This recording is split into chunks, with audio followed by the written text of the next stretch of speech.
Kalau kita urutkan dari Al-Fatihah sampai An-Nas, secara tematik ditemukanlah bimbingan kehidupan kita. Dari mulai belum dilahirkan sampai kembali kepada Allah, lengkap ada di sini. Saya akan bacakan cepat, Anda tidak perlu menulis. Karena ini direkam, nanti Anda bisa lihat dari rekamannya lagi. Contoh, saya agak cepat.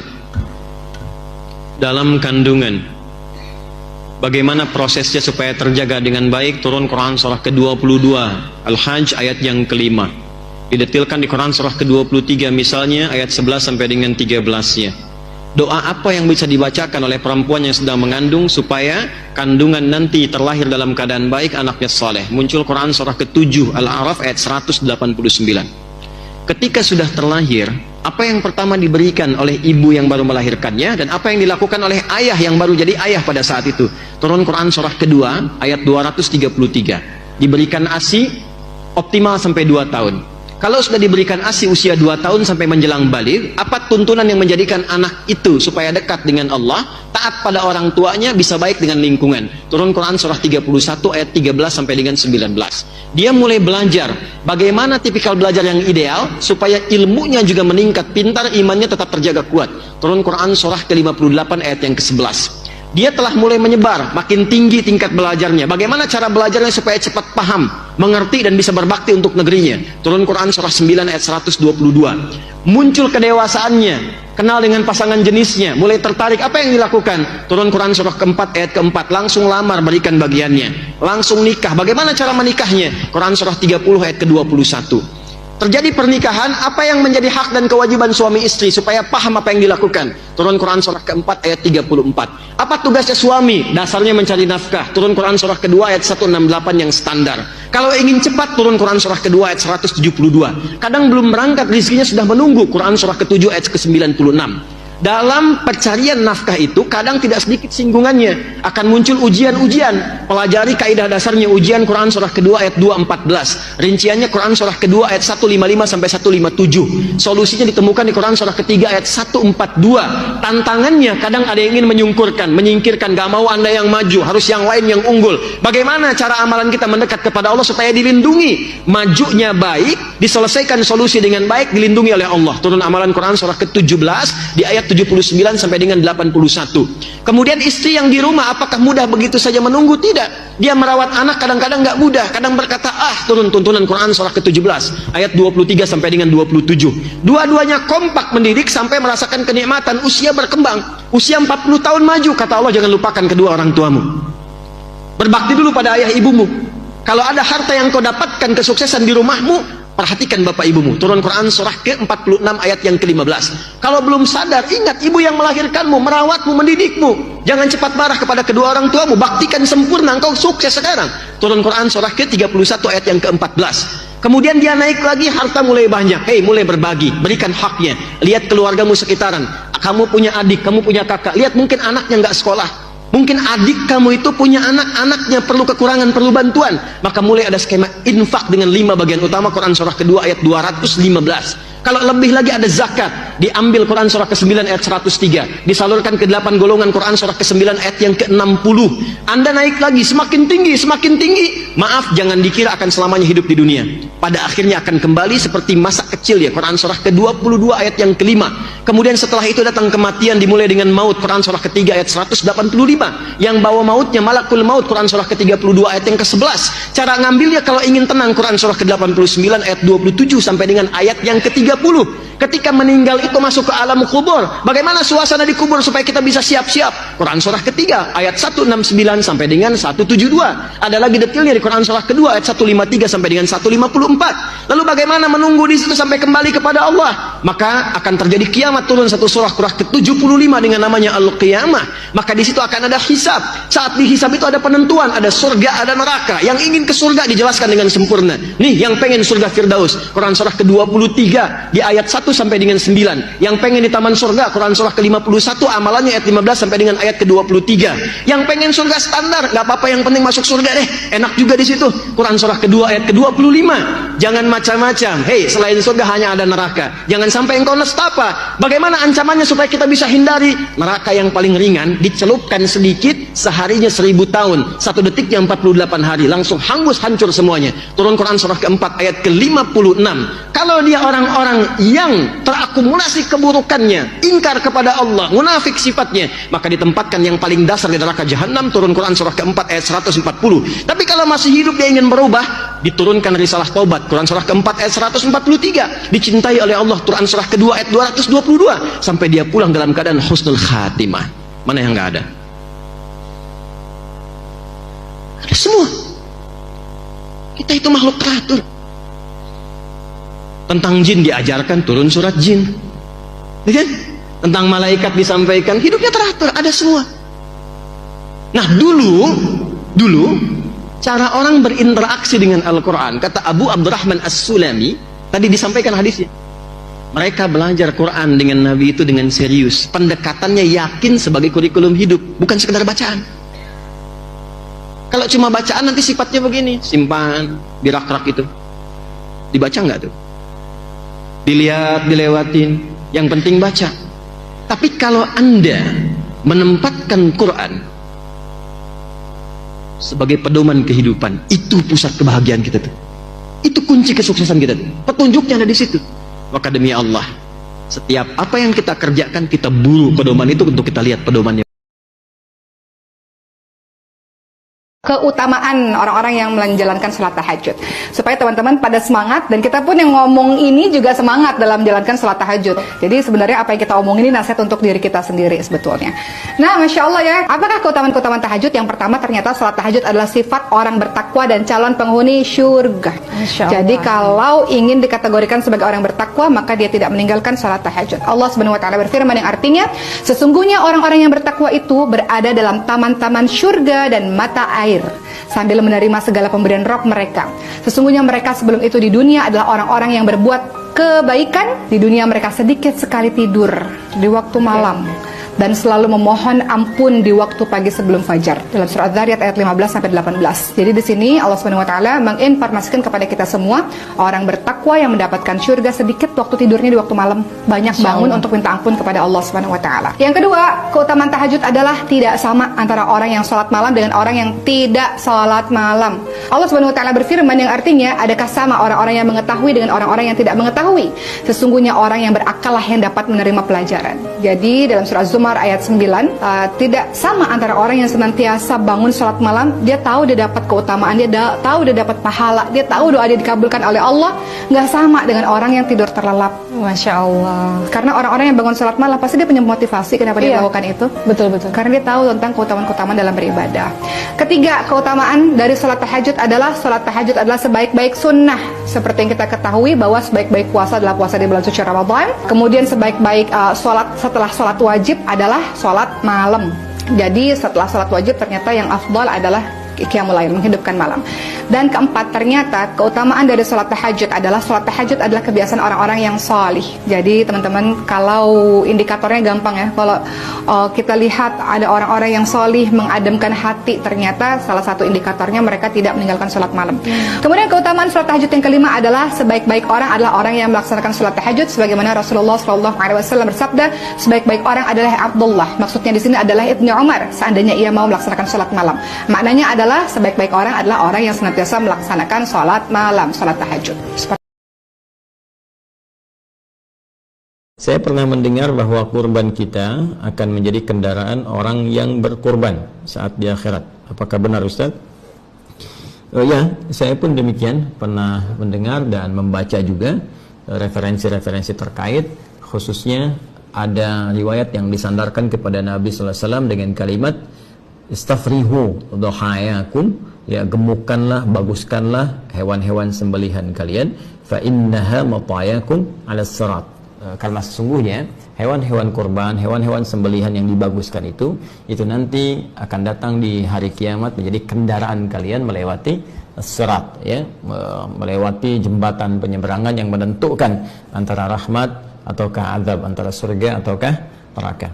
Namun demikian persoalannya riwayat ini dan riwayat-riwayat terkait, ya nanti ada beberapa jenis lafaz-lafaz yang berbeda, ada yang thamminu ya, atau yang azzimu ya, besarkan, baguskan, cari yang terbaik di hewan kurban kalian, dan ujungnya sama, bahwa sungguhnya hewan-hewan itu akan menjadi kendaraan tunggangan kalian saat melewati as-sirat atau di hari kiamat.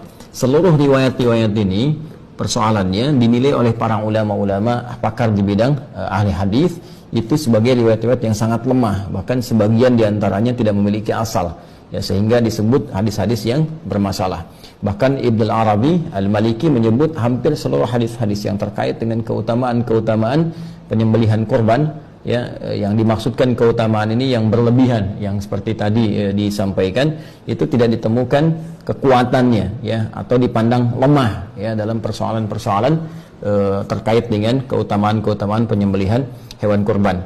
Di sini kita bisa temukan beberapa ulama mengomentari spesifik atas riwayat yang tadi disampaikan, seperti Al-Imam Ibnu Hajar Al-Asqalani dalam Talhisul Habir juga menyebut riwayat ini sangat lemah sekali. Demikian dengan misalnya As-Sakhawi, ya, As-Sakhawi pakar di bidang penelitian hadis, beliau punya kitab namanya Maqasidul Hasanah, juga senada dengan Ibnu Hajar Al-Asqalani menilai hadisnya sangat lemah sekali. Demikian juga Al-Munawi dalam Faidul Qadir, beliau menyebut bahwa ini pun sangat lemah sekali. Dan beberapa ulama termasuk Al-Imam As-Suyuti juga beliau menilai bahwa hadis ini sangat lemah sekali. Namun ada yang menarik, beberapa komentar para ulama, sekalipun pandangan mereka menyebut bahwa ini riwayat-riwayat ini lemah, bahkan pada sebagian riwayatnya yang lain itu tidak ada asalnya, tidak ada ketersambungan kepada Nabi sallallahu alaihi wasallam, sehingga disebut dengan hadis-hadis yang palsu, hadis-hadis yang cacat sanad. Namun demikian, ada komentar yang sangat juga cukup bagus dari sebagian kalangan ulama yang menyebutkan bahwa boleh jadi perkataan-perkataan ini sesungguhnya bukan ingin menunjukkan maksud dari real aslinya ini menjadi kendaraan, tapi berupa majas atau kiasan, karena ungkapan-ungkapan dalam bahasa Arab itu seringkali juga bisa bermakna kiasan. Apa maksudnya? Maksudnya adalah hewan-hewan ini, ya, jika memang kita bisa mencari yang paling bagus, mencari yang paling baik, maka dimungkinkan pahalanya semakin bagus, ya, semakin baik, semakin banyak. Dan dengan banyaknya pahala ini yang akan memudahkan kita melewati as-sirat, karena timbangannya semakin besar, timbangan semakin banyak.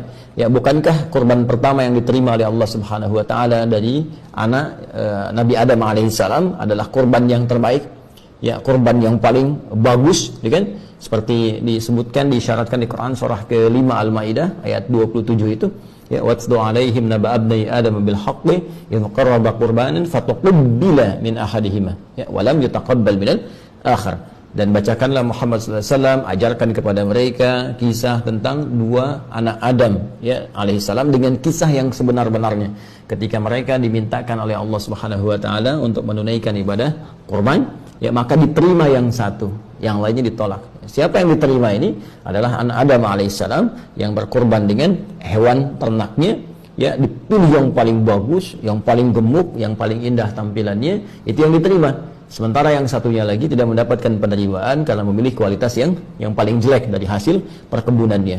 Nah, ini di sini, ya, kemudian terlihat bagaimana kesungguhan untuk berkorban itu, sampai-sampai ketika Allah pun menurunkan surah Al-Kautsar, ya, kepada Nabi Muhammad SAW yang menjamin surga terbaiknya dengan segala keindahan nikmatnya, sampai-sampai Allah memerintahkan Nabi bersyukur untuk memperbanyak salat, kemudian juga berkorban, ya. Dan perhatikan kalimatnya, inna a'tainakal kautsar fasalli, ya, maka salatlah li rabbika, kepada Rabbmu, ya, wanhar, ya, dan berkorbanlah. Kalimatnya menggunakan nahar. Nahar itu sepakat dalam bahasa Arab digunakan untuk apa? Unta, ya, hewan sembelihan untuk unta. Sedangkan unta tingkat yang paling tinggi, yang paling bagus, yang paling besar, yang paling banyak manfaatnya. Nah, ini memberikan isyarat kepada kita bahwa jika kita akan berkorban, maka dengan anggaran yang mungkin kita bisa keluarkan, cari yang paling bagus hewannya. Jika harta kita misalnya cukup berlebih, maka dengan harta itu cari yang paling terbaik. ya, cari yang paling bagus, yang paling gemuk, yang paling banyak manfaatnya. Maka dari situ apa yang bisa didapatkan? Keikhlasan kita dengan berkorban itu yang menjadikan pahala bisa berlipat. Dengan pahala berlipat, mizannya semakin kuat, semakin berat, dan dengan semakin berat ini, itu yang berpeluang kemudian menghadirkan ridha Allah Subhanahu wa taala, menutupi kesalahan kita sehingga mempercepat kita melewati sirat. Barangkali ini yang dimaksudkan menjadi kendaraan dalam konteks amalnya, bukan konteks kemudian hewannya, karena Allah sendiri menyampaikan dalam surat Al-Hajj ayat ke-37, la yanalallaha luhumuha wala dima'uha walakin yanaluhu taqwa minkum. Yang sampai kepada Allah itu bukan dagingnya, yang sampai bukan darahnya, tapi yang sampai kepada Allah ketakwaan kitanya. Dan dengan takwa ini kendaraan terbaik dan pakaian terbaik yang kita kenakan untuk bisa menghadap Allah dan mempercepat kita melewati sirat guna menuju rahmat Allah Subhanahu wa taala, yaitu surganya. Walibasut taqwa dzalika khair. Dan pakaian takwa itulah pakaian yang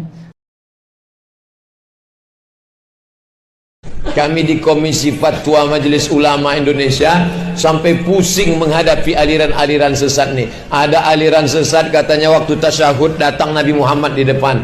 Assalamualaika ayuhan nabiyyu. Itu Nabi Muhammad datang. Tengok.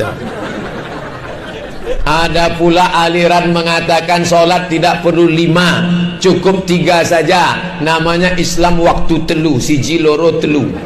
3 aja cukup. Solat subuh, solat zuhur dijamak dengan solat asar, solat maghrib dijamak dengan solat isya. Tentu yang sembayangnya malas, inilah yang kutunggu selama ini gitu.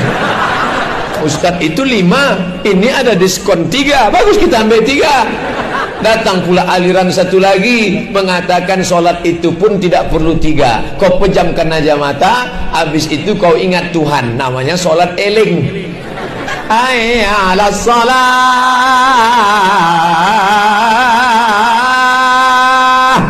Pejam mata. Bayangkan tegak, rukuk, sujud. Dah, sembahyang apa namanya? Sembahyang hakikat. Adapun kalian yang solat di masjid itu, solat kalian tak ada yang sah. Kenapa? Karena kalian solat bawa tai. Di perut kalian tai kan? Maka solat kalian tak ada yang sah. Dah mulai banyak yang ragu kan? Iya juga ya. Kita sholat kan ada tai di dalam. Maka siapa yang sholat bawa tai, sholatnya tidak. Semua dah ngaku. Padahal di fikih, kalau belajarlah dia Tuhfatul Tullab di Muallimin Al-Asliyah, sudah jelas dijelaskan. Yang dimaksud najis itu kalau keluar dari kubul dan dubur. Setelah keluar baru najis. Kalau di dalam tidak najis. Tapi dia tak tahu mana najis mana tidak. Akhirnya dia ikut berbagai macam. Ada pula yang satu lagi mengaku menjadi Nabi Muhammad. Siapa nama Nabi kalian? Muhammad. Yakin nama Nabi kalian Muhammad? Ya, sekarang saya tanya, siapa nama Nabi? Udah mulai ragu kan? Asyhadu an la ilaha illallah wa asyhadu anna Muhammad Rasulullah. Mulai dia tes. Betul nama Nabi kalian Muhammad? Ya, dibukakannya Quran. Nih, coba tengok. Ya'ti mim ba'dismuhu Ahmad. Sekarang tanya, Muhammad apa Ahmad? Kadang-kadang Muhammad, kadang-kadang Ahmad. Mana bisa? Siapa Nabi kalian? Muhammad. Ini Ahmad yang datang belakangan. Inilah dia. Jadi Nabi yang datang belakangan sekarang sudah masanya datang. Ini gambarnya. Siapa dia? Ahmad Musaddiq. Berapa banyak dulu orang kalau sesat aja, dulu orang kalau nyasar aja. Sekarang orang nyesat bawa Al-Quran, mengajak orang menyesatkan orang lain. Andai dia tahu belajar hadis, tahulah dia bahwa Nabi Muhammad SAW itu namanya banyak. Ana Ahmad, ana Muhammad, ana al-Ashir, ana al-Ami, ana al-Aqib, ana al-Awwal, ana al-Akhir, ana al-Khatim, ana al-Fatih, ana Toha, ana Yasin. Salatullah, salamullah ala Toha Toha Rasulillah. Salatullah, salamullah ala Yasin. Bertambah lagi Nabi. Ada Nabi Toha, ada Nabi Yasin. Nama Namanya banyak, orangnya itu-itu juga. Sama orang nanya saya, Ustaz namanya siapa? Abdul Somad. Waktu kami cari di FB kan tak ada. Nama saya di FB Anton.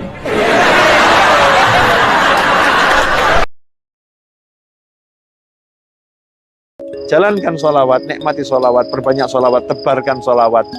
Ingatkan diri kita ketika mau duduk baca Bismillahirrahmanirrahim. Allahumma sholli wa sallim ala sayyidina Muhammad ya atau sallallahu ala Muhammad. Ketika mau bangun dari duduk Bismillahirrahmanirrahim, kemudian kita sholawat.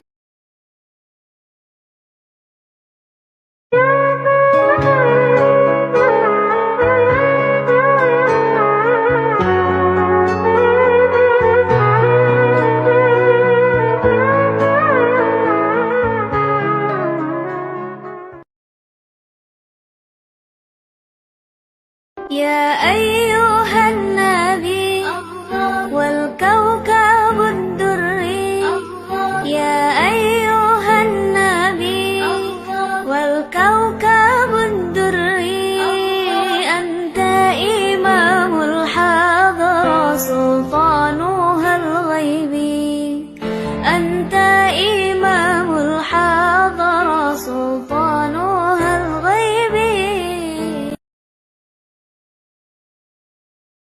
Guys, inilah 3 zikir pendek dengan ganjaran yang sangat luar biasa. Zikir yang pertama adalah La ilaha illallah. Siapa saja yang membacanya di akhir hayatnya, maka ia akan masuk surga. Dan zikir yang kedua adalah Subhanallah wa bihamdihi subhanallahil azim. Siapa saja yang membacanya, maka Allah subhanahu wa ta'ala akan mengampuni dosanya, sekalipun dosanya tersebut banyak seperti buih yang ada di lautan. Dan zikir yang ketiga adalah La ilaha illa anta subhanaka inni kuntum minaz zalimin. Ini adalah zikir dan doa Nabi Yunus ketika ia berada di dalam kesulitan.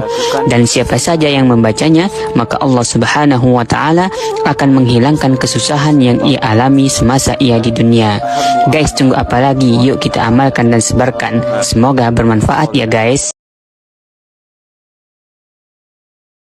Anda tidak akan temukan pada saat itu situasi saat orang-orang beriman akan masuk ke dalam surganya. Sementara yang neraka sudah dihukum di situ, sudah banyak yang dihukum, sudah macam-macam masuk. Ini sudah mulai mau selesai. Tiba-tiba ada orang-orang yang mengadu kepada Allah Subhanahu Wa Taala, memohon dengan sangat. Nabi katakan, Anda tidak akan pernah temukan orang yang paling banyak kuat permohonannya kepada Allah, memelas dengan tulus. Asyaddu munasyadatan. Munasyadah itu sesuatu yang dimohonkan dengan sangat. Ya Allah, mohon ya Allah. Mohon ya Allah. Fawalladzi nafsi biyadi. Sampai Nabi berkata, maka demi Allah yang jiwaku ada di tangannya. Ini Nabi bersumpah dengan jiwanya. Tidak pernah ada kalimat dalam hadis, ya, kalimat seperti ini kecuali menunjukkan itu sangat serius. Ingat, sangat serius. Dan ada sesuatu yang penting di dalamnya. Nabi serius menyampaikan ini. Kita jangan anggap bercanda gitu kan. Falladzi nafsi biyadi. Maka demi jiwaku yang ada di tangan Allah Subhanahu wa taala, yang bisa diwafatkan kapan saja.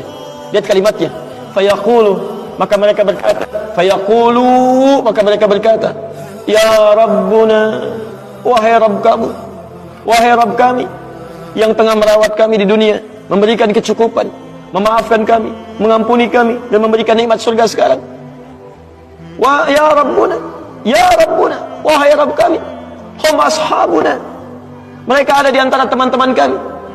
Dalam kalimat yang lebih kuat, kalimat yang menggunakan ikhwan, kata ikhwan, hum ikhwanuna, hum ikhwanuna, mereka saudara-saudara kami ya Allah. Hum yasumuna ma'ana, ada orang-orang yang berpuasa bersama kami saat di dunia. Yusalluna ma'ana, kanu yusalluna ma'ana, mereka salat bersama kami saat di dunia. Jadi tiba-tiba ada sekelompok ikhwan yang datang kepada Allah, yang kehilangan saudaranya. Kok nggak ada di surga gitu kan? Ketika dia mau berangkat, padahal dulu punya cita-cita yang sama dan sebagainya, tapi karena bekalnya tidak cukup, sebagian ada yang masuk ke dalam neraka. Tiba-tiba mengatakan kepada Allah dengan permohonan yang sangat, ya Allah, saya kehilangan saudara saya. Ya Allah, saya kehilangan saudara saya. Ya Allah, dulu kami puasa sama-sama. Ya Allah, dulu kami sholat sama-sama. Ya Allah, dulu kami ibadah sama-sama. Ya Rabb, kami tidak temukan dia di sini. Ya Allah, mohon, terus mohon. Sampai ketika puncak pada permohonannya, tiba-tiba Allah berfirman, akhriju man araftum. Para malaikat, keluarkan orang yang dikenali oleh orang-orang ini, yang disebutkan tadi. Keluarkan mereka dari neraka. Tiba-tiba dikeluarkan. Bertemulah orang-orang ini dengan temannya. Sampai Allah kemudian dengan rahmatnya katakan lagi, akhriju man kana fi qalbihi mithqala dzarratin minal iman. keluarkan sampai yang ada titik terkecil iman dalam hatinya, keluarkan dari neraka. Bahkan hadis ini ada di Al-Bukhari nanti, ya ada di Al-Bukhari nomor hadis ke-14 posisi paling kiri sebelah bawah, ya, tayyib, sampai mereka kemudian dikeluarkan dalam keadaan gosong, sudah mulai terbakar habis dan dimasukkan ke dalam surga kemudian. Setelah selesai hisabnya di dalam nerakanya, dikeluarkan dari situ. Jadi ada orang-orang yang dengan syafaat temannya bisa keluar dari neraka, masuk ke dalam surga, ada yang sama sekali tidak membantu itu. Ya, dosa-dosa yang begitu besar tidak bisa keluar dan kekal dia di dalam neraka. Walaupun dia merasa beriman kepada Allah, tapi digugurkan keimanannya dengan ibadah-ibadah yang melanggar ketentuan Allah, seperti syirik dan sebagainya. Tapi poinnya adalah tiba-tiba ada segolongan teman yang memohon kepada Allah Subhanahu wa taala, "Ya Allah, kami puasa sama-sama, kami ibadah sama-sama, kami sholat sama-sama ya Allah, cuman saya nggak temukan dia di sini." Itu indah. Nah, permohonan sesuatu untuk melengkapkan pada yang kurang disebut dengan syafa' namanya. Pelengkap yang kurang disebut dengan syafa'. Makanya di tarawih itu ada salat syafa'. Antum salat 11 rakaat, 2 rakaat penyempurnanya yang ke-10 disebut dengan syafa', 1 rakaat akhirnya disebut dengan witir. Ya, ada teman yang merasakan ada yang kurang nih ya Allah, begitu saya masuk, teman saya nggak ikut, saya ingin dilengkapi dengan itu ya Allah. Tayyib, permohonan untuk menggenapkan sesuatu yang kurang dengan sifat yang sangat memohon luar biasa, maka kalimatnya dirubah dari syafa menjadi ditambah tak di ujungnya dengan alif di tengahnya. Jadi untuk ketika saya disebut sesat, wong sesat. Apa di antara kesesatannya? Ini ustadz yang membenarkan kunut. Innalillahi wa inna ilaihi raji'un. Saya cuma menyampaikan secara objektif karena kita diamali pengetahuan. Saya ini subuh saya tidak kunut. Saya kunut nazilah. Tapi kalau saya diundang kemudian di masyarakat itu kunut subuh, saya pimpin dengan kunut. Itulah keteladanan dari imam-imam kita sebelumnya. Karena yang kunut ada dalilnya, saya terangkan dalilnya. Yang tidak kunut ada dalilnya, ini dalilnya. Yang tidak kunut menyebut yang kunut bid'ah, saya jelaskan hadisnya begini. Maksud kalimat bid'ah itu begini. Saya tuliskan semuanya. Ada tahu apa yang terjadi? Sekelompok orang datang karena dia tidak kunut, dia menyoal yang lain itu yang kunut salah semua, bid'ah. Kalau bid'ah itu sesat, kalau sesat itu neraka. Disebutlah saya kemudian sebagai Ustadz wong sesat. Apa Anda tidak tahu kalau Al-Hasan itu cucunya Nabi diajari doa kunut? Apa Anda tidak tahu bahwa Ibnu Umar itu kunut? Tuh, sampai bersin, alhamdulillah. Apa Anda tidak tahu kalau Imam Asy-Syafi'i itu kunut? Sedangkan Imam Asy-Syafi'i imam besar, mulia, kitabnya banyak. Gurunya Imam Ahmad bin Hanbal. Imam Ahmad bin Hanbal itu muridnya Imam Asy-Syafi'i. Mazhab Imam Ahmad bin Hanbal menyebar sampai punya murid. Kemudian ada Ibnu Taimiyah, Ibnu Qayyim Al-Jauziyah. Kekinian kemudian Syekh Nasruddin Al-Albani. Muhammad Nasruddin Al-Albani itu mazhab di antaranya Hambali. Diambil oleh beliau banyak. Imam Ahmad bin Hanbal itu muridnya Imam Asy-Syafi'i, menyanjung Imam Asy-Syafi'i. Cuma pilihan dengan gurunya dalam kunut berbeda, tapi tidak pernah menyebut Imam Syafi'i bid'ah. Enggak pernah. Dan silahkan cek, enggak ada dalam zaman sahabat yang kunut dengan yang tidak saling menyalahkan. Bahkan mencela dan sebagainya. Pada zaman imam nggak ada. Antum kenal Imam Syafi'i? Oh iya, belakang ada yang kenal tuh. Oh, biasa. Tuh, Imam Syafi'i datang ke majelisnya Imam Abu Hanifah. Imam Abu Hanifah sudah wafat. Jadi Imam Abu Hanifah itu wafat di tahun Imam Syafi'i lahir, 150 Hijrah. Yang ada di antara murid-muridnya, begitu datang ke sana dengan murid-murid Imam Syafi'i, subuh dimintalah beliau jadi imam. Muridnya mengatakan pendapat kita unggul nih. Karena kunut, Imam Abu Hanifah nggak kunut, mazhabnya tidak kunut. Bahkan murid-muridnya nggak kunut. Tapi begitu beliau sholat subuh, ternyata Imam Asy-Syafi'i tidak kunut. Bayangkan. Tidak kunut. Begitu selesai, salam dan seterusnya, muridnya tanya, guru kenapa Anda tidak kunut? Mazhab kita kan kunut. Apa kata Imam Asy-Syafi'i? Saya menghormati pendapat Al-Imam Abu Hanifah rahimahullah yang berlaku di sini. Imam Asy-Syafi'i kunut. Datang kemudian dengan Imam Ahmad bin Hanbal. Begitu sholat di tempatnya Imam Ahmad bin Hanbal, muridnya mempersilahkan guru, silahkan untuk memuliakan gurunya. Kata Imam Asy-Syafi'i, tempat di sini lebih tahu dengan suaramu.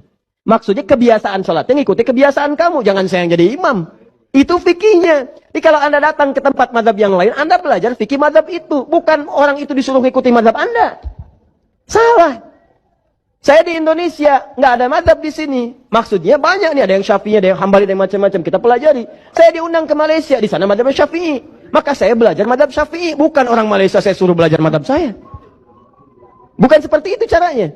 Maka kata Imam Syafi'i, Anda yang imam. Begitu beliau imam, beliau nggak kunut. Dan Imam Syafi'i pun tidak kunut. Makmum di belakang muridnya tidak kunut. Dan yang paling hebat, setelah Imam Ahmad salam, Imam Syafi'i tidak sujud sahwi. Al-Kisah, suatu ketika Nabi memimpin majelis ilmu di Masjid Nabawi. Rumah ibadah itu penuh sesak oleh para sahabat yang dengan penuh perhatian menyimak ceramah Rasulullah. Tiba-tiba, datanglah Zaid bin Sanah melalui pintu masjid. Dia lantas meminta celah agar bisa sampai ke saf terdepan. Banyak kaum muslimin di sana belum mengetahui siapa pria yang tampaknya sedang terburu-buru itu. Bukannya langsung duduk, Zaid yang kini sudah di saf terdepan justru berdiri tepat di belakang Nabi Muhammad. Dia lalu menarik kain serban Nabi Muhammad yang melingkar di lehernya, sehingga beliau seketika tercekik. Seluruh sahabat otomatis berdiri, seperti hendak menyerang pria asing ini. Umar bin Khattab yang berada dekat sekali dengan Nabi, berkata, "Wahai Rasulullah, izinkanlah saya untuk memenggal kepala orang ini." Umar menatap Zaid dengan wajah merah padam, menahan murka. Nabi Muhammad memberi isyarat dengan tangannya agar Umar dan seluruh hadirin tenang. Masih dalam keadaan tercekik, beliau lantas menoleh ke arah Zaid. "Wahai Yahudi, ada apa?" tanya Nabi Muhammad, tanpa mengungkapkan nama Zaid bin Sanah. "Kau berutang padaku Muhammad, dan aku tahu, kalian ini orang Quraisy sangat suka menunda-nunda pembayaran utang," jawab Zaid bin Sanah. "Bukankah belum tiba saatnya? Tenggat waktu pembayaran?" tanya Nabi. "Saya tidak peduli, bayar utangmu sekarang juga," seru Zaid lagi, sembari melepas serban Nabi. Maka Rasulullah berpaling kepada Umar dan berkata, "Wahai Umar, ambilkan dari Baitul Mal sebanyak 20 sa, sekira 40 kg, kurma untuk membayar utangku kepada Yahudi ini dan sebanyak 20 sak kurma lagi." "Wahai Rasulullah, 20 sak itu untuk utang engkau, tetapi 20 sak lagi untuk apa?" tanya Umar. "Itu sebagai hukuman karena engkau telah menakut-nakuti dia," jawab Nabi. Singkat cerita, Umar pun keluar dari masjid dan berjalan menuju Baitul Mal, kas negara. Dia diikuti oleh Zaid dari belakang. Sepanjang perjalanan, Umar mencoba meredam kekesalan. Bagaimana mungkin seorang Yahudi bisa dengan pongahnya mencekik Nabi tepat di depannya? Ingin betul Umar melampiaskan amarahnya ke orang yang sedang berjalan di belakangnya itu. Bagaimanapun, ketaatan Umar kepada Nabi Muhammad jauh lebih besar. Sampailah Umar dan Zaid di Baitul Mal. Sahabat bergelar Al-Faruq itu lantas menyiapkan 2 karung. Masing-masing akan diisi 20 sak kurma. Karung pertama yang tuntas diisi lantas diberikannya kepada pria Yahudi itu. Sementara Umar sedang mengisi karung kedua. Sang pencekik Nabi tadi mencegahnya. "Wahai Umar, tahanlah, jangan kau masukkan kurma ke karung itu," katanya. "Saya tidak peduli, aku hanya melaksanakan perintah Nabi. Aku tidak ingin mendengarmu." "Wahai Umar, apakah kau tidak mengenal saya?" tanya Zaid bin Sanah. "Saya tidak peduli," jawab Umar dengan ketus. "Saya adalah Zaid bin Sanah." Mendengarnya, Umar seketika terkejut, kemudian berdiri menghadapnya. "Apakah benar kamu Zaid bin Sanah, Zaid yang pendeta Yahudi, ahli Taurat?" tanya Umar setengah tak percaya. "Benar, akulah Zaid bin Sanah," jawab si Yahudi dengan tenang. "Bukankah kau tahu bahwa Muhammad adalah utusan Allah?" tanya Umar lagi. "Benar, aku mengetahuinya. Tapi, coba engkau pikir, wahai Umar, bagaimana mungkin aku nekat mencekik Nabi di depan kalian, umat Islam yang mengimaninya sebagai Nabi? Bahkan aku melakukannya seorang diri dan di dalam masjid kalian. Apa engkau pikir aku sudah gila?" ujar Zaid. "Mengapa kau melakukannya?" tanya Umar. "Sungguh, sebelum tadi aku datang ke masjid kalian, aku telah mendapati tanda-tanda kenabian pada diri Muhammad. Hampir seluruh tanda-tanda itu ada padanya. Hanya saja, masih ada satu tanda yang belum tampak jelas bagiku, yakni, bahwa kasih sayangnya mengalahkan rasa amarahnya." "Jelas Zaid. Maka dari itu, aku nekat melakukan hal tadi. Aku tahu, utang Muhammad belum jatuh tempo. Aku sengaja memancing emosi Muhammad dan kalian, para sahabatnya. Aku sudah bertekad mempertaruhkan nyawaku hanya untuk membuktikan kebenaran, adakah tanda kenabian yang terakhir itu pada diri Muhammad.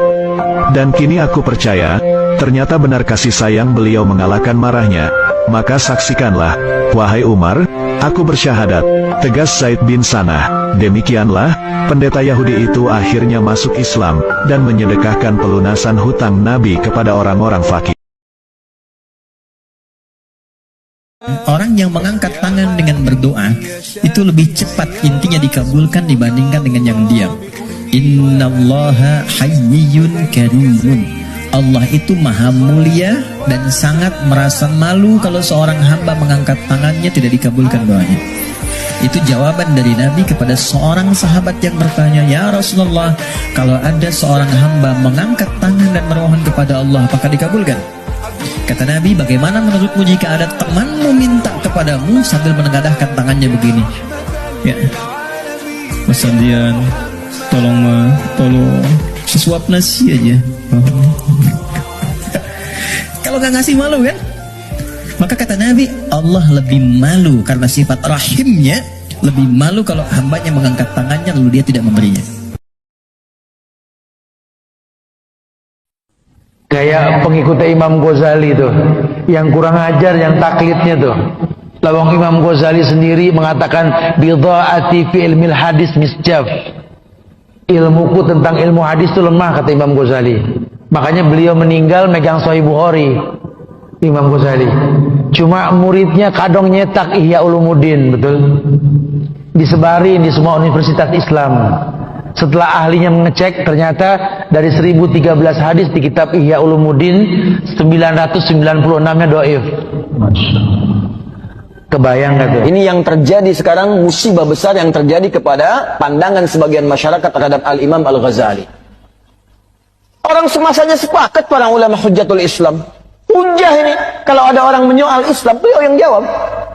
Kalau ada orang minta dalil, beliau yang fatwakan. Mufti besar Hujjatul Islam. Tiba-tiba orang sekarang mengatakan, ini pembuat hadis palsu.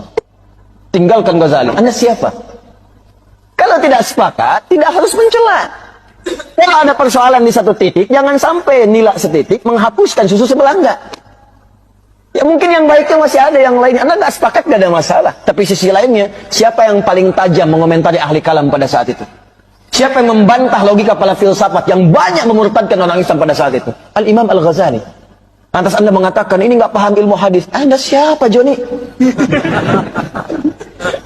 Quran beliau hatam, hadis-hadis paham, fikih juga mengerti. Tapi ada pertimbangan, kenapa saya cantumkan ini, kenapa tidak? Makanya pelajari dulu. Ya itu, saya punya kawan orang Syria. Tesisnya tentang Al-Imam Al-Ghazali. Kami sedang di halaqah di TV malah saat itu. Sedang bareng-bareng. Tiba-tiba ada pemateri mencela Al-Imam Al-Ghazali. Itu duduknya langsung berubah, matanya memerah. Dia katakan, bagaimana, apa yang harus saya lakukan? Saya tinggalkan saja halaqah ini atau bagaimana?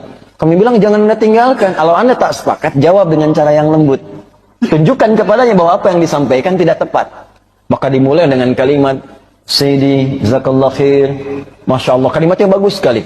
Ya, Tuan, terima kasih banyak. Anda dianugerahi Allah keilmuan yang sangat luar biasa, yang bagus sampai hadir di sini. Hanya ada beberapa poin yang saya kurang sepakat dengan pernyataan tentang Al-Imam Al-Ghazali. Dan alhamdulillah, saya ini, tesis saya, itu fokus di bidang Al-Imam Al-Ghazali. Saya telah mensyarah kitab-kitabnya, saya telah kemudian merapikan bagian-bagiannya, saya meneliti Al-Imam Al-Ghazali dari mulai beliau dilahirkan sampai ke karya-karyanya, sampai ke kualitas sanadnya. Maka sekarang kebalik, yang bicara tadi yang mulai begini. Karena apa? Beliau membaca satu buku, orang ini sudah mengamati dari lahirnya Al-Ghazali sampai karya-karyanya selesai. Maka disampaikanlah yang menurut Anda begini tadi, nampaknya menurut saya mungkin agak kurang paham, atau mungkin kurang baca referensi. Anda bisa cek lagi di referensi yang seperti ini yang meluruskan yang Anda baca tadi. Yang Anda baca begini, ini yang kurang tepat. Ternyata ada keterangan lain yang menunjukkan begini. Mungkin Anda bisa baca buku yang ini. Anda bisa baca kalimat yang ini. Setelah mendengarkan semuanya apa yang terjadi, yang satu tidak merasa digurui, yang kedua pun bisa paham dengan apa yang disampaikan. Akhirnya bersahabat keduanya. Selesai. Jelas ya? Dan itu indah, itulah akhlak. Itulah akhlak. Jadi jangan sampai perbedaan pendapat di antara kita menjadikan kita tidak bisa minum teh bersama. Cara istikharah paling mudah diajarkan oleh guru saya Habib Syekh dulu, Habib Syekh bin Muhammad Al-Idrus. Beliau mengijazahkan dan mengajarkan saya cara istikharah yang paling mudah ini. Sholatlah malam Jumat. Habis selesai sholat isya, habis selesai makan malam, semua sudah kita kerjakan. Sebelum tidur, sesaat jelang tidur memang sudah ngantuk, sudah tak ada lagi yang mau dikerjakan apa-apa kecuali tidur. Nah itu kita wudhu, kemudian sholat 2 rakaat. Usolli sunnatal istikharah rakaatain lillahi ta'ala. Bacaannya terserah, alam nashrah boleh, surat yang lain boleh. Nanti selepas sholat baca doa istikharah yang ada di kitab-kitab majmu' apa semua ada tuh. Allahumma in kana hadza khairun li fi dini wa dunyaya. Nah, itu nanti ada titik-titik-titik, silahkan diisi. Gitu ya. Ya Allah, jika memang pernikahanku dengan Fulan bin Fulan al-Fulani itu adalah baik bagiku, baik baginya, dunia, akhirat, baik bagi keluarga kami, gitu.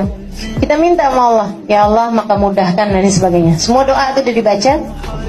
Selepas seluruh doa tersebut dibaca, kita kemudian baca doa seperti ini, pakai bahasa kita masing-masing.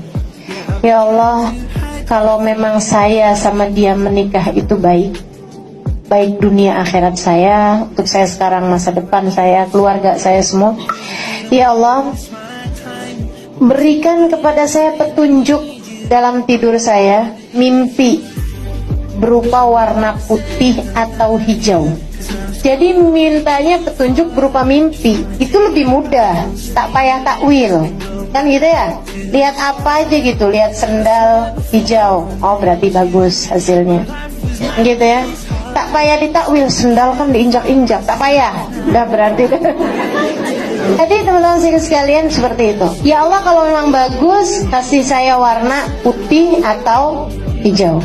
Kalau tak bagus saya menikah dengan dia nih ya Allah, baik dunia ataupun akhirat, gitu ya, maka tampakkan kepada saya dalam mimpi saya warna merah atau hitam. Tolong jangan diganti-ganti warna sesuai selera. Tidak ada ya. Saya kan favoritnya warna orange. Tidak ada, tak boleh langsung. Saudara sekalian, nanti tuh dapat mimpi. Kalau tak dapat mimpi malam itu, ulangi besok hari Sabtu, malam Sabtu. Kalau belum juga ada mimpi malam Sabtu, ulangi lagi malam Minggu, malam Senin, sampai dengan 7 hari. Insya Allah tak sampai 7 hari kecuali kita sudah diberi jawabannya. Itu istikharah paling mudah, dan dah itu aja dikerjakan, jadi tidak usah bingung-bingung. Jadi kalau bertanya bolehkah banyak berdoa dalam sujud? Boleh. Pertanyaannya bagaimana caranya? Yang pertama, kalau doa itu pernah diajarkan oleh Nabi dengan lafadznya, maka silahkan baca langsung dengan lafadznya, sah. Selain ayat Al-Quran. Kalau ayat Al-Quran tak boleh dibaca dalam sujud, kecuali potongan ayat yang diniatkan sebagai doa, bukan ayatnya. Misal, Rabbana atina fid dunya hasanah wa fil akhirati hasanah wa qina adzabannar, diniatkan sebagai doa, bukan ayatnya. Kalau kita tak ada bimbingan bacaan doanya, lafadznya, atau bahkan maaf yang kita mintakan tak pernah disebutkan oleh Nabi. Misal, minta ya Allah lancarkan proyek saya besok, lancarkan bisnis saya, ringankan tugas beban jabatan saya, luluskan anak saya, cucu saya dalam ujian. Boleh tak? Boleh. Tapi yang paling sharih tak perlu dilafadzkan, cukup dalam hati. Orang yang tega, kata Allah, menjual imannya untuk dunianya, yang masih sibuk dengan bisnis, dengan proyek, dan dia meninggalkan Jumat, itu bahasa singkatnya kata Allah, mudah bagi aku menghancurkan bisnisnya dan mewafatkan dia saat itu juga. Tapi kalau engkau mau datang menunaikan Jumat, mintalah kepadaku, aku buka jaringan dalam Jumat, aku lebarkan duniamu, aku mudahkan rezekimu. Wa idza ra'au tijaratan aw lahwan infaddu ilaiha wa tarakuka qa'imah qul ma 'indallahi khairum minal lahwi wa minat tijarah wallahu khairur raziqin. Hei, bukankah engkau tahu aku yang memiliki rezeki? Aku yang mengatur segalanya. Kenapa engkau tinggalkan Jumat untuk mengejar dunia yang engkau tahu aku pemberinya? Okay? Maka mudah bagiku untuk memberikan kepadamu atau menghancurkan pekerjaanmu saat ini dan mewafatkan kau saat itu juga. طلعات شعوبنا الحضور الكرام ستظل القضية الفلسطينية على رأس اهتمامات المملكة حتى يحصل الشعب الفلسطيني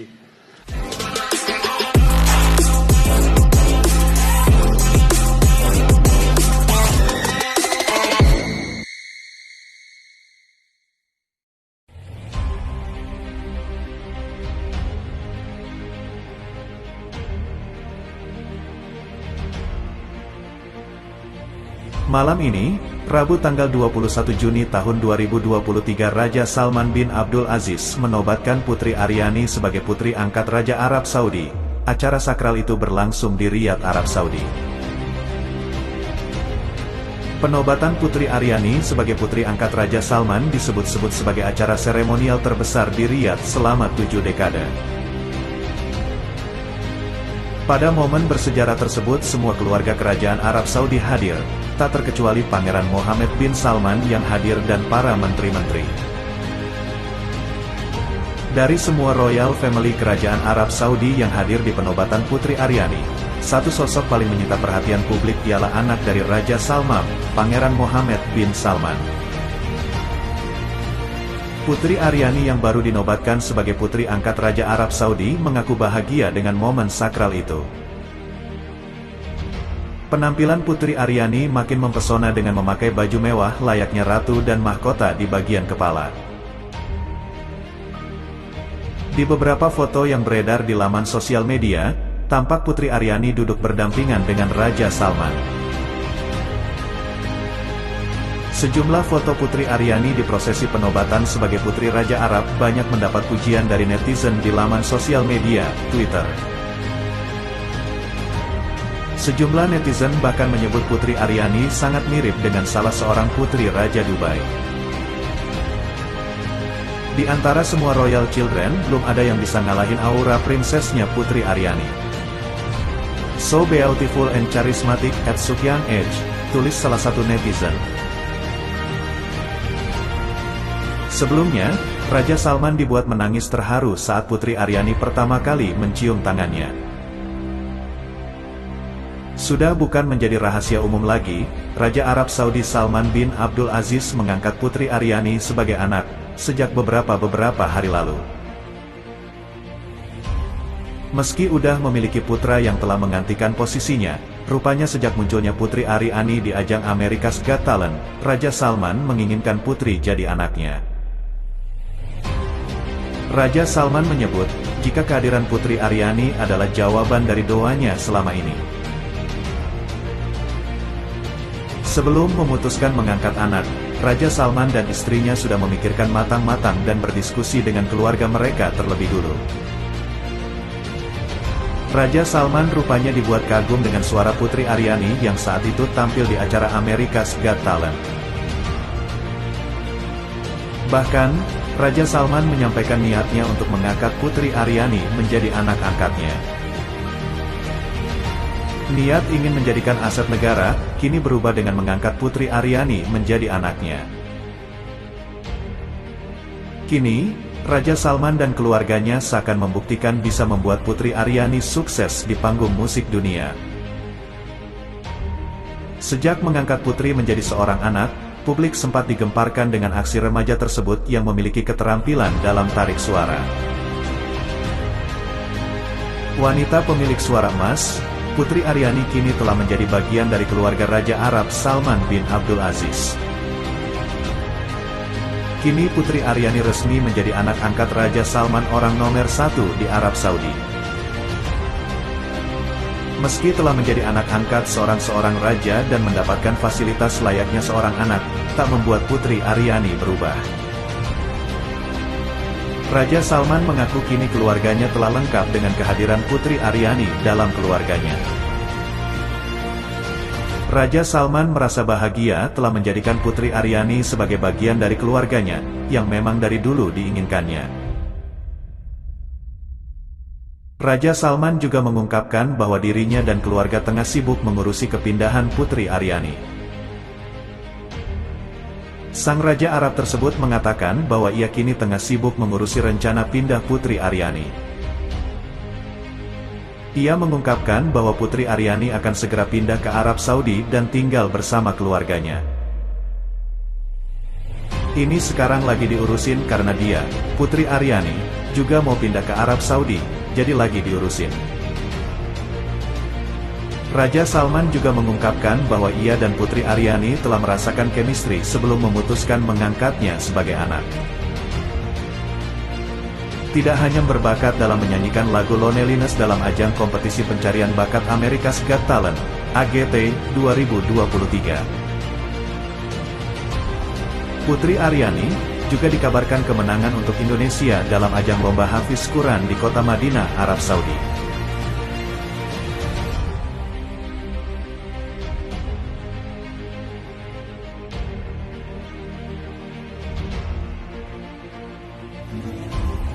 nyanyi bareng ya. Oke Kak Lesti. Bismillah cinta, percaya padaku, percaya cinta. Yakin kita bisa lalui semua segala cobaan yang datang mendera. Bismillah cinta, panjatkan doa pada yang kuasa, bersujud padanya dengan air mata. Insya Allah Ramadan membawa hikmah.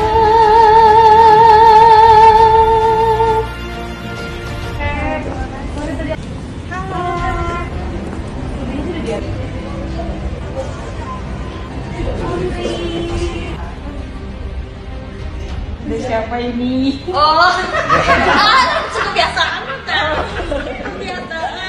Dia dari langkahnya dulu. Aku pikir dulu kan siapa? Tadi cocok ini kan ya? Iya, aku ingat pasnya. Kalau ini pikir lagi kan, langsung aja. Kan dia pegang. Kembali di pelukmu, mohon pada Tuhan dan bersujud seperti yang kulakukan dulu. Cukup sudah, jangan kau padatkan lagi hati. Telah terjun sendiri, lupakan cinta ini.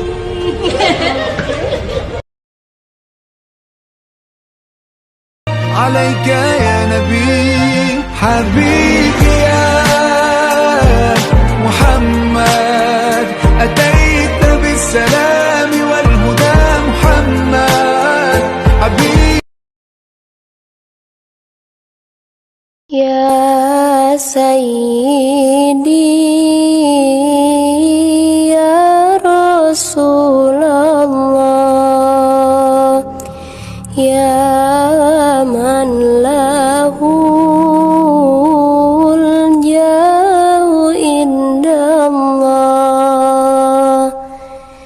innal musiina qad ja'uk li dhambi yastaghfirunallah. لقد جاءكم رسول من أنفسكم عزيز عليه ما عنتم حريص عليكم بالمؤمنين رؤوف رحيم فإن تولوا فقل حسبي الله لا إله إلا هو عليه توكلت وهو رب العرش العظيم. Suatu ketika, setelah selesai menjalani ritual ibadah haji, Abdurrahman Abdullah ibn al-Mubarak beristirahat dan tertidur. Dalam tidurnya ia bermimpi melihat dua malaikat yang turun dari langit, dan mendengar percakapan keduanya. "Berapa orang yang datang tahun ini untuk berhaji?" tanya salah satu malaikat kepada malaikat lainnya. 600.000 jamaah, jawab malaikat yang ditanya. Berapa banyak dari mereka yang diterima ibadah hajinya? Tidak satu pun. Percakapan itu membuat sang Abdullah al-Mubarak gemetar. Ia menangis dalam mimpinya. Semua orang-orang ini telah datang dari belahan bumi yang jauh, dengan kesulitan yang besar dan keletihan di sepanjang perjalanan, berkelana menyusuri padang pasir yang luas, dan semua usaha mereka menjadi sia-sia, fikirnya. Sambil gemetar, ia melanjutkan mendengar percakapan kedua malaikat itu. Namun ada seseorang, yang meskipun tidak datang menunaikan ibadah haji, akan tetapi ibadah hajinya diterima dan seluruh dosanya telah diampuni. Berkat dia seluruh ibadah haji mereka diterima oleh Allah. Kenapa bisa begitu? Itu kehendak Allah. Siapa orang tersebut? Ali bin Al-Muwafaq, tukang sol sepatu di kota Dimasik, Damaskus. Mendengar ucapan itu, Abdullah Al-Mubarak pun langsung terbangun dari tidurnya. Sepulang haji, ia tak langsung pulang menuju rumah. akan tetapi langsung menuju kota Damaskus Syria. Hatinya terus bergetar dan bertanya-tanya. Sesampai di sana, ia langsung mencari sang tukang sol sepatu yang disebut malaikat dalam mimpinya. Hampir semua tukang sol sepatu ia tanya, apakah ada tukang sol sepatu yang bernama Ali bin Al-Muwafaq? Ada, di tepi kota, jawab salah seorang tukang sol sepatu sambil menunjuk arahnya. Sampai di sana ia mendapati seorang tukang sol sepatu yang berpakaian amat lusuh. Benarkah Anda bernama Ali bin Al-Muwafaq? Tanya Abdullah Al-Mubarak. Betul Tuan, ada yang bisa saya bantu? Saya hendak tahu, adakah sesuatu yang telah Anda perbuat, sehingga Anda berhak mendapatkan pahala haji mabrur? Padahal Anda tidak berangkat haji? Wah, saya sendiri tidak tahu Tuan, coba ceritakan bagaimana kehidupan Anda selama ini. Maka Ali bin Al-Muwafaq pun bercerita, sejak puluhan tahun yang lalu, setiap hari saya menyisihkan uang dari hasil kerja saya sebagai tukang sol sepatu. Sedikit demi sedikit saya kumpulkan, hingga akhirnya pada tahun ini, saya memiliki 350 dirham, cukup untuk saya berhaji. Saya sudah siap berhaji, tapi Anda batal berangkat haji. Benar, apa yang terjadi? Ketika itu, istri saya hamil dan mengidam. Waktu saya hendak berangkat, saat itu dia ngidam berat. Suamiku, adakah engkau mencium bau masakan yang nikmat ini? Iya, sayang, cobalah kau cari, siapakah yang masak sehingga baunya begitu nikmat? Mintalah sedikit untukku, pintanya. Kemudian saya pun mencari sumber bau masakan itu. Ternyata berasal dari gubuk yang hampir runtuh. Di situ ada seorang janda dan 6 anaknya. Saya mengatakan kepadanya bahwa istri saya ingin masakan yang ia masak, meskipun sedikit. Janda itu diam saja memandang saya, sehingga saya mengulangi perkataan saya, ungkap Ali bin Al-Muwafaq. Akhirnya dengan perlahan ia mengatakan, tidak boleh Tuan, dijual berapa? Akan saya beli. Makanan itu tidak dijual, katanya sambil berlinang air mata. Kenapa? Sambil menangis, janda itu menjawab, daging ini halal untuk kami dan haram untuk Tuan. Dalam hati Ali bin Al-Muwafaq bertanya, bagaimana mungkin ada makanan yang halal untuk dia, tetapi haram untuk saya? Padahal kita sama-sama muslim. Karena itu saya mendesaknya lagi, kenapa? Sudah beberapa hari ini kami tidak makan, di rumah sama sekali tak ada makanan. Hari ini kami melihat keledai mati, lalu kami ambil sebagian dagingnya untuk kami masak, dan kami makan. Dengan sesenggukan janda itu menjelaskan. Mendengar ucapan tersebut, saya menangis, kemudian kembali pulang. Aku ceritakan perihal kejadian itu pada istriku. Ia pun menangis. Hingga akhirnya, kami memasak makanan dan mendatangi rumah janda tersebut. Ini kami bawakan masakan untukmu, uang peruntukan haji sebesar 350 dirham pun saya berikan pada mereka. Pakailah uang ini untukmu sekeluarga. Gunakanlah untuk usaha, agar engkau tidak kelaparan lagi. Mendengar cerita tersebut, Abdullah Al-Mubarak pun tak bisa menahan air matanya. Ternyata inilah amalan yang dilakukan oleh Ali Al-Muwafaq sehingga Allah menerima amalan hajinya meskipun dirinya tidak berkesempatan menunaikan